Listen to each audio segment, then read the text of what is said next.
India's largest news network.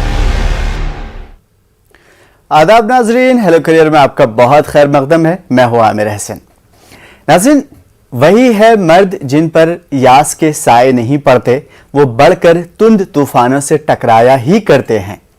जवां हिम्मत सबक लेते हैं दुनिया में हवादिस से, जुबो हिम्मत जो होते हैं वो पछताया नहीं करते। आज शेर व शायरी की नौबत क्यों आई? दरअसल कभी कभी शायरी की जुबान में बहुत सारी बातें कही जा सकती हैं और समझी जा सकती हैं। देखिए, हमारा पैगाम मोहब्बत है जहां तक पहुंचे।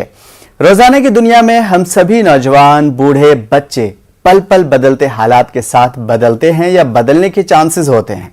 मैं कोई एथिकल बात नहीं कह रहा हूं, मैं प्रैक्टिकल बात करने पे यकीन रखता हूं और ये ज्यादा मुनासिब भी है।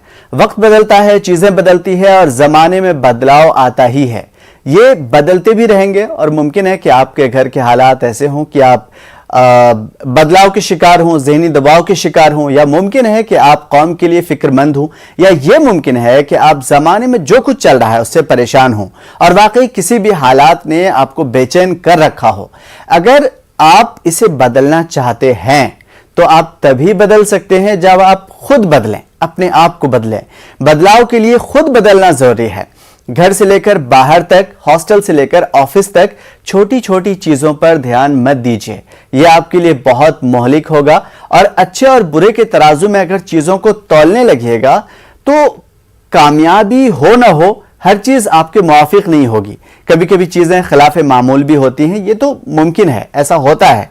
आपके घरेलू हालात मुआफिक नहीं हो, यह भी मुमकिन है। माशी या इस्लाही मसाइल से दो चार हों, यह भी मुमकिन है। लेकिन यह मुमकिन नहीं है कि आप इन चीजों की वजह से रुक जाएं, थम जाएं। यह तो मुमकिन है कि आप कॉलेज या ऑफिस में, आपके कॉलेज या ऑफिस में सारी चीजें आपके मुआफिक ना हो, आपके हित में ना हो। लेकिन यह मुमकिन नहीं है कि आप इन चीजों में उलझ कर आगे बढ़ना छोड़ दें। Manjhi the mountain man movie आपने देखी होगी, उसके आखिर में एक डायलॉग है, खुदा के भरोसे मत बैठिए, क्या पता खुदा आपके भरोसे बैठा हो। खुदा ने कुरान में भी कहा है, इन्नल्लाह ला युगय्यिरु बिकौमिन हत्ता युगय्यिरु मा बिअनफुसिहिम। अल्लामा इकबाल जो बहुत बड़े शायर गुजरे, उन्होंने कहा है कि खुदा ने आज तक उस कौम की हालत नहीं बदली, न हो जिसको ख्याल खुद अपनी हालत के बदलने का। इन सब चीजों को सुनाने का बस इतना मकसद है कि हाथ पर हाथ धरे बैठे मत रहिए। कोशिश कीजिए। शिकवा शिकायतों में और तकलीफों के इजहार में तकलीफें कम नहीं होती हैं बल्कि बढ़ती हैं। कोशिशें करने से चीजें बदलती हैं। उठ खड़े होइए, कोशिश कीजिए। अगर कोशिश के रास्ते नहीं पता तो हम किस काम के हैं। न्यूज़ 18 उर्दू आपकी कोशिशों को महमेज लगाने के लिए हम वक्त तैयार है और प्रोग्राम हेलो करियर का भी यही मकसद है।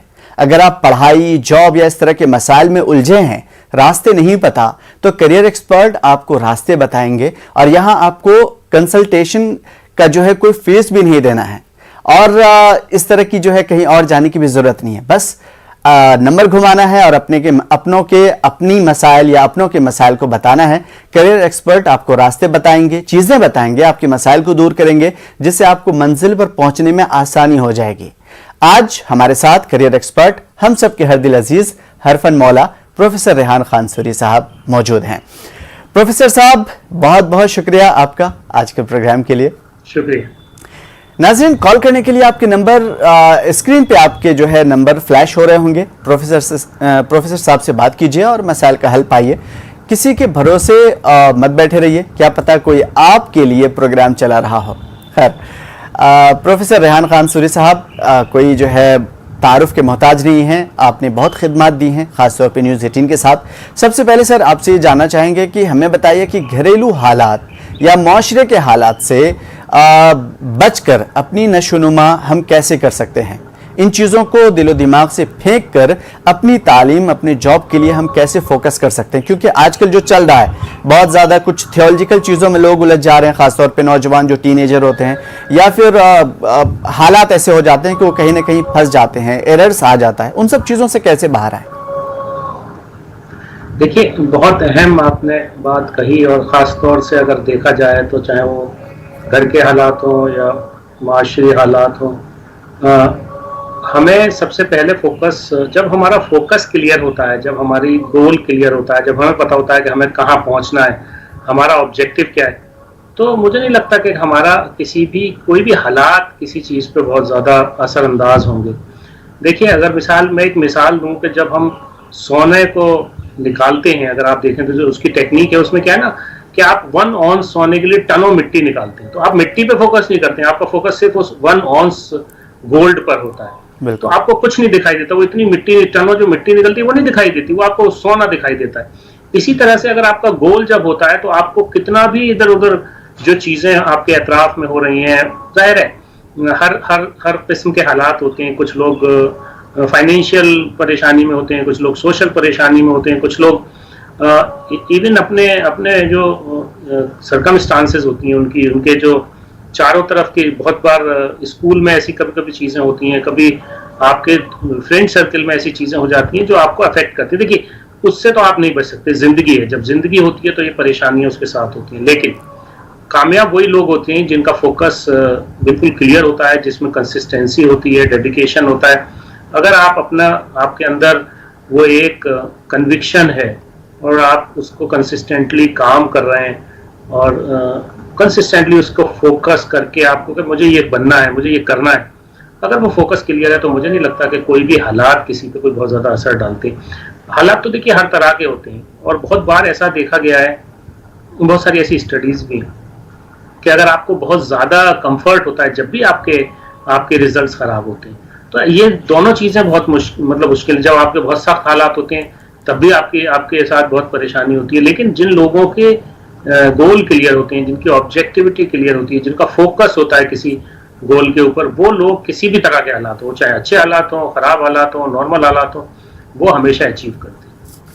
बिल्कुल सर, अभी आपने बहुत अच्छी मिसाल दी कि अगर सोना निकालना है मिट्टी से या पत्थर से छान करके, तो जाहिर है कि आप सोने पे फोकस करेंगे, गर्द गुबार, मिट्टी और इन सब चीज़ों पे फोकस नहीं करेंगे। मुझे उम्मीद है कि ये मिसाल बहुत ही आसानी से समझ में आ गई होगी सभी को। सर, अभी राजस्थान, वेस्ट बंगाल, महाराष्ट्र, हिमाचल प्रदेश, उत्तर प्रदेश, इसके अलावा बहुत सारी रियासतें हैं जिसमें 10th और 12th के एग्ज़ाम हुए हैं। सर, आज फोकस मैं इसी पर रखना चाहता हूँ क्योंकि ये वक्त बहुत ज़्यादा अहम माना जाता है। मैं जानना चाहता हूं कि 10वीं और 12वीं के बाद मुस्तकबिल के फैसले लेना थोड़ा चैलेंजिंग तो है। ऐसे में एक बच्चा या उसके वालिदैन कैसे इन चीज़ों का तयन करें, कैसे अपने रास्ते बनाएं? देखिए, 10वीं और 12वीं के जब क्लास के इम्तहानात आ गए हैं और इम्तहान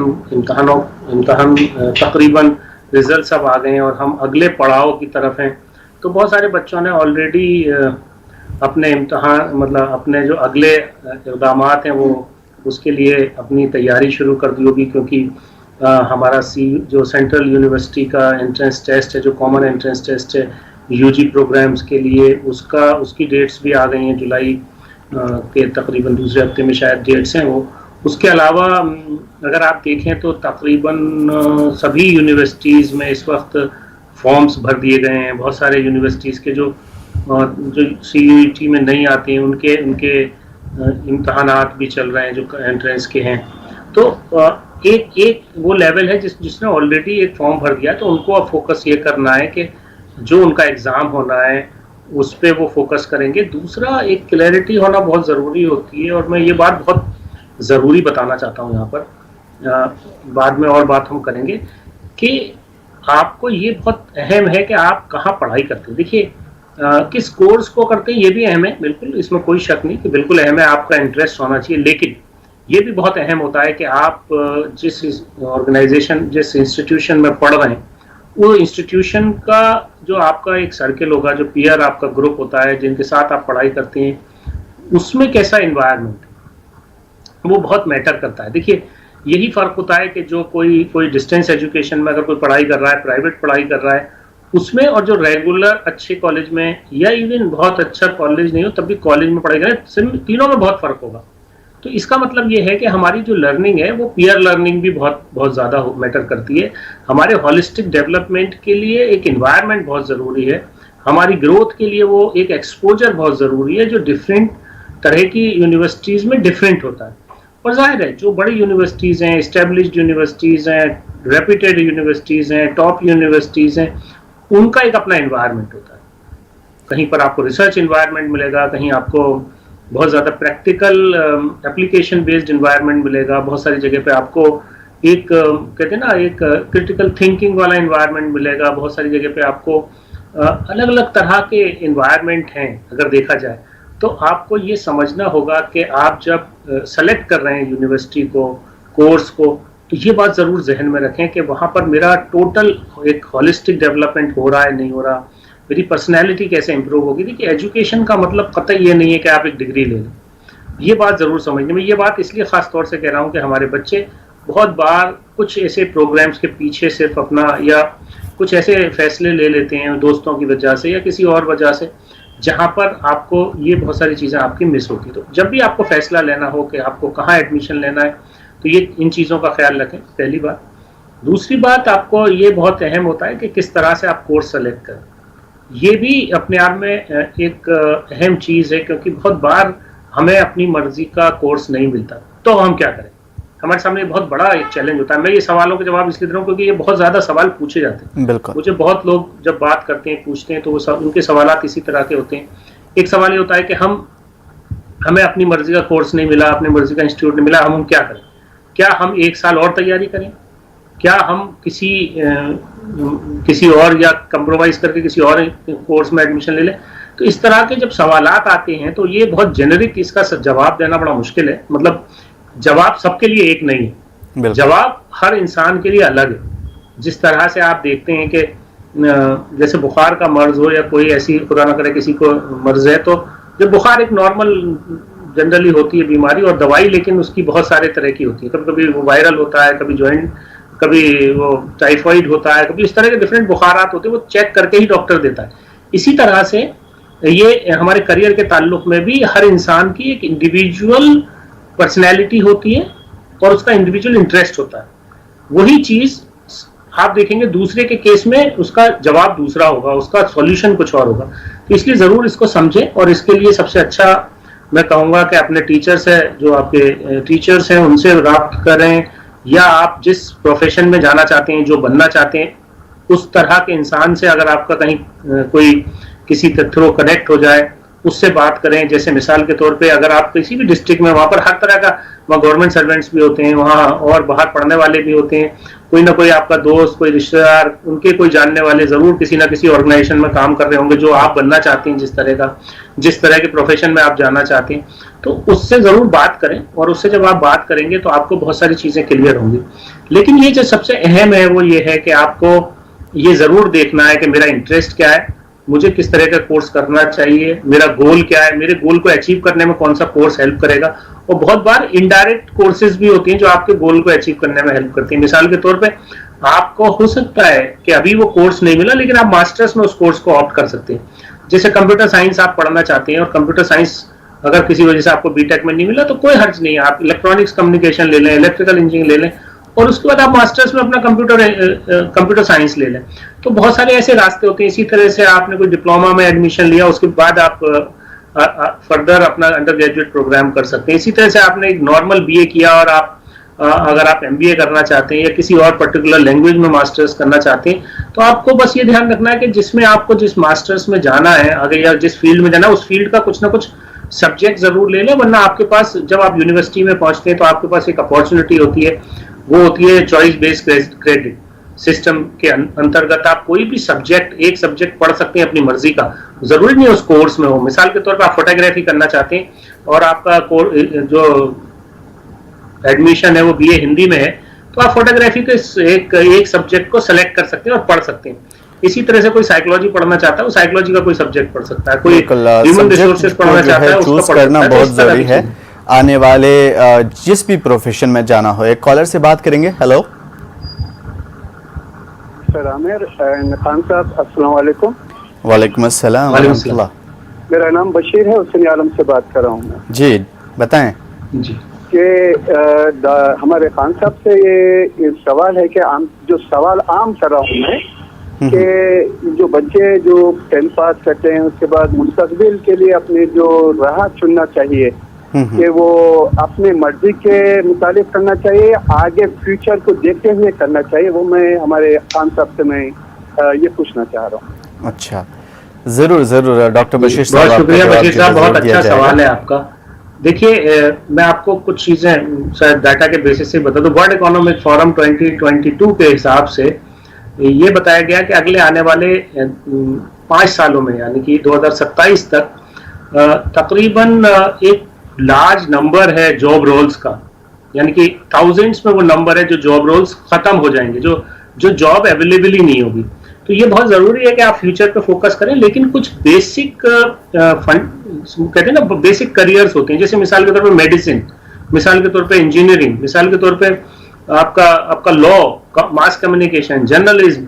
तो आपको 10वीं क्लास में सिर्फ ये चुनना है कि मैं किस सेक्टर में जाऊंगा, उसमें आपको क्या स्किल डेवलप करनी है वो आप जब ग्रेजुएशन में पहुंचेंगे उसके बाद आप मास्टर्स लेवल पे या ग्रेजुएशन में आपको ये तय करना होगा किस तरह की आपको स्किल सेट डेवलप करना है। लेकिन जो सेक्टर है आपका, जो करियर का एक सेक्टर कैटेगरी होती है, वो तो आपकी चेंज नहीं होती। तो जो आप फ्यूचर की बात करें, बिल्कुल आपने सही कहा, फ्यूचर बेस्ड आपको वो चुनने चाहिए। लेकिन जब आप जैसे मिसाल के तौर पर आपने बीटेक चुना, तो जब इंजीनियरिंग पहले आपको ये तय करना मुझे इंजीनियरिंग में जाना है या मुझे मेडिसिन में जाना है या मुझे लॉ में जाना है या मुझे जर्नलिज्म में जाना है या मुझे क्रिएटिविटी में जाना है, लाइक मुझे फाइन आर्ट्स या मुझे एनिमेशन या मुझे ग्राफिक्स। तो पहले आपको ये तय करना पड़ेगा, या लैंग्वेज, फॉरेन लैंग्वेज, आपको ये तय करना है सबसे पहले 9वीं या 10वीं में जब आप पास कर लेते हैं, तो 11वीं 12वीं में या आप कॉमर्स में जाते हैं, तो इस तरह का आपको तय कर लेना पहले। जब ये तय कर लेंगे उसके बाद आप सोचेंगे फ्यूचरिस्टिक क्या चीज करनी है। बिल्कुल, डॉक्टर बशीर साहब का बहुत ही अहम सवाल था, और सर मैं ये भी जानना भी चाह रहा था कि अभी चूँकि ज़्यादातर ऐसा होता है ख़ानदानों में भाई, चचाजाद, मामूजाद, फलां जो भी हैं वो इंजीनियरिंग में जा रहे हैं, तो बस उनको देखा देखी हम भी उस रास्ते पे निकल पड़े, ऐसा होता है सर ज़्यादातर। मैं ये जानना चाहता हूँ कि पढ़ाई का मरहला ऐसा होता है कि बच्चे अभी 8वीं 9वीं करके आए हैं, 10वीं में पहुँचे हैं, 11वीं 12वीं में पहुँचे हैं, ऐसे में 10वीं और 12वीं की अहमियत कितनी है? क्योंकि आने वाले दिनों में या आगे के कोर्सेज में या जॉब में इसकी अहमियत बहुत ज़्यादा बढ़ जाती है।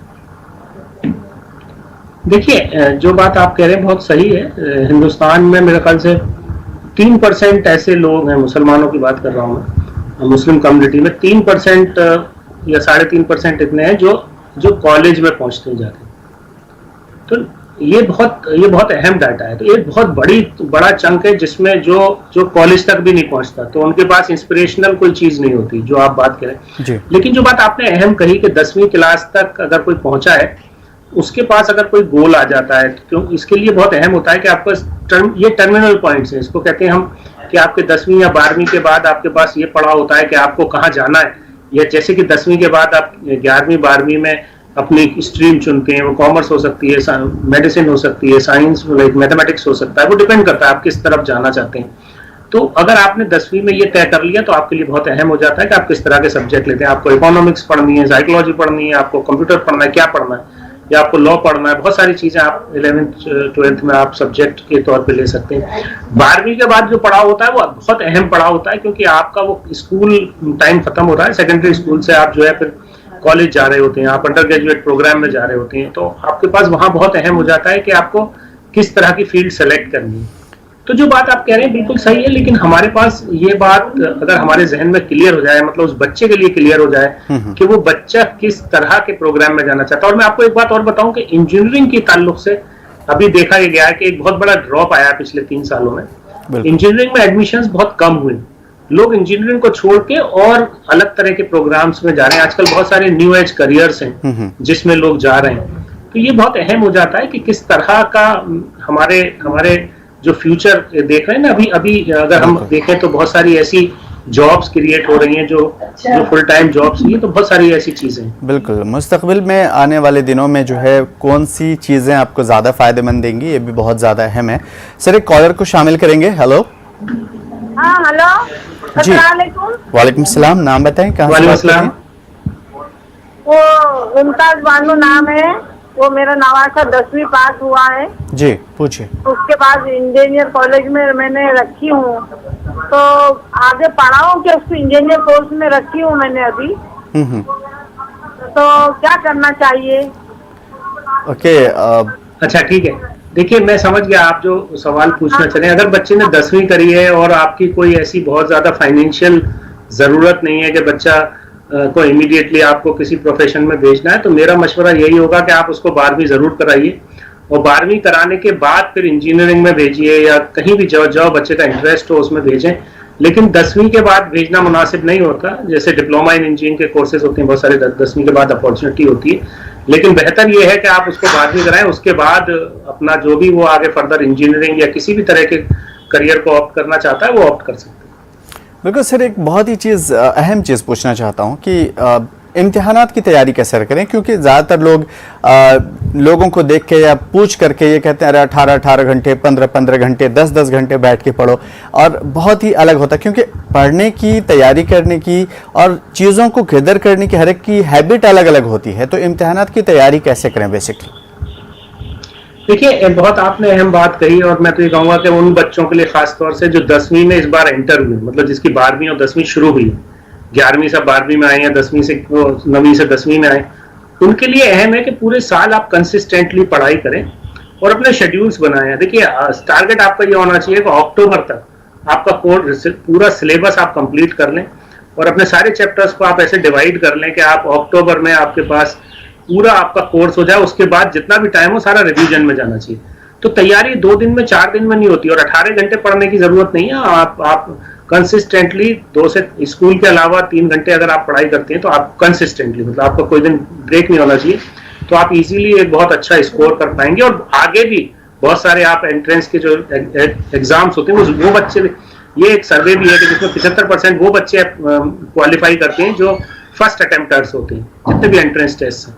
तो अगर आप अच्छी तरह से पढ़ाई करेंगे, पूरे साल पढ़ाई करेंगे, देखिए सिर्फ एग्जाम टाइम में या 2 महीने पहले पढ़ाई करने से कुछ नहीं होगा। आपको फ्रॉम द डे 1 पढ़ाई करनी होती है, तभी आप कामयाबी कर सकते हैं। बिल्कुल सर, बहुत सारे ऐसे बच्चे होते हैं जो बहुत अच्छा स्कोर नहीं कर पाते हैं या फेल हो जाते हैं या कुछ भी बहुत ही करीब पहुंच जाते हैं। इस तरह के हालात हो गए कि वो मतलब बहुत ही अपने अंदर जो मायूसी का शिकार हो जाते हैं। ऐसे बच्चे या उनके पेरेंट्स क्या करें? सबसे पहले तो ये अल्फाज जो फेल का ऐसे हटा दें। जी बिल्कुल, फेल कोई वर्ड नहीं होता, कोई फेल नहीं होता। हाँ, ये डिपेंड कर सकता है कि मैंने उस इम्तिहान के जो 5 सवाल थे वो 5 सवाल मुझे हो सकता है नहीं आते। वो 5 सवाल ना आने का मतलब ये नहीं है कि मैं फेल हो गया। पहली बात तो ये। दूसरी बात ये कि फेल मतलब जो जैसे एक सो कॉल्ड फेल का वर्ड दे दिया, या हम अच्छा स्कोर नहीं करते, या हम रिक्वायर्ड एलिजिबिलिटी क्राइटेरिया के हिसाब से हमारी परसेंटेज नहीं आती, तो ये हमारा एक एवेल्युएशन सिस्टम है, उसकी वजह से ये होता है। लेकिन हमारे पास बहुत सारे ऑप्शन होते हैं, बहुत सारी चीजें होती हैं। हमें ये देखना चाहिए कि हमारे बच्चे की अच्छाई, पेरेंट्स के लिए बता रहा हूं मैं, कि हमारा बच्चा किस चीज में अच्छा कर रहा है। अगर 5 सब्जेक्ट हैं तो 5 सब्जेक्ट उसके खराब नहीं हो सकते, एक सब्जेक्ट जरूर अच्छा होगा। मिसाल के तौर पे वो क्रिएटिव है, उसकी आर्ट बहुत अच्छी है, तो आपको जरूरी नहीं हो उसे इंजीनियरिंग में भेजें। फिर आप देखिए डिजिटल मीडिया एंड आर्ट होती है, डिजिटल डिजाइन्स होते हैं, उसके अलावा फाइन आर्ट्स होती है, उसके अलावा विजुअल ग्राफिक्स होता है, ग्राफिक्स होते हैं, एनिमेशन होता है। अगर कोई क्रिएटिव है, कोई बोलता अच्छा है, कोई लिखता अच्छा है, तो उसको आप लैंग्वेज पढ़वाइए, उसके बाद उसको जर्नलिज्म में भेजिए, या आप उसको क्रिएटिव राइटिंग में भेजिए, या आप उसको, और बहुत सारी ऐसी चीजें हैं जो आपकी कंटेंट राइटिंग के लिए यूजफुल होती हैं, आप वहां डालिए। तो डिपेंड, हमें ये समझना है कि हमारे बच्चे की स्ट्रेंथ क्या है। अगर बच्चा खेलता अच्छा है तो उसको जरूर, बहुत सारे आजकल फिजिकल एजुकेशन से रिलेटेड कोर्सेज होते हैं, बैचलर्स है, मास्टर्स है, पीएचडी, वो कराइए और उसमें जाने दीजिए उसको। बिल्कुल सर, चलते चलते मैं चाहता हूं कि ये भी जान लूं कि जॉब के बारे में क्या कहना चाहें, क्योंकि ग्रेजुएशन या मास्टर्स के बाद ही लोग समझते हैं आमतौर पे जॉब करना है। 10वीं 12वीं के बाद जॉब के क्या मौके हैं या नहीं? बहुत सारे मौके हैं। देखिए, अभी अगर एक अहम चीज आप समझ लें कि अभी जो वर्ड है वो स्किल का वर्ड है।